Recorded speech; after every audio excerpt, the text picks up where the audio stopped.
It's extremely disappointing verdict, of course, and it's disappointing for everyone who knew Rachel in particular, for Rachel's family who've been working for so long for justice.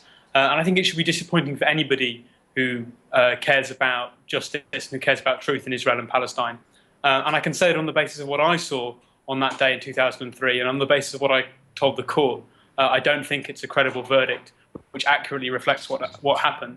I don't think that it can simply be dismissed as an accident. I'm absolutely clear that the bulldozer driver would have been able to see Rachel. It was a clear day. Rachel was standing in open ground wearing a high visibility vest, and the bulldozer driver moved toward her from 20 or 30 meters away, and absolutely would have had a chance to see her as she stood in one place, motionless during that time. And just as the bulldozer got to her, it had gathered up a pile of earth in front of its scoop that was moving in front of it, and she was forced to climb on top of that moving mound of earth.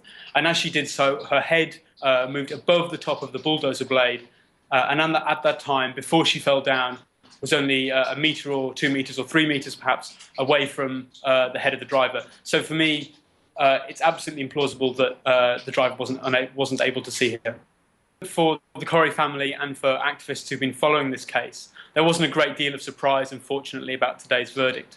And the reason for that is that those of us who follow events in Israel and Palestine are aware that day in, day out, in the West Bank, in Gaza, and in East Jerusalem, things happen, things are carried out by the Israeli army, which ought to lead to the conviction of soldiers, but which doesn't. And I think that we perceive there to be a general culture of impunity amongst the Israeli military, of which today's verdict is an expression.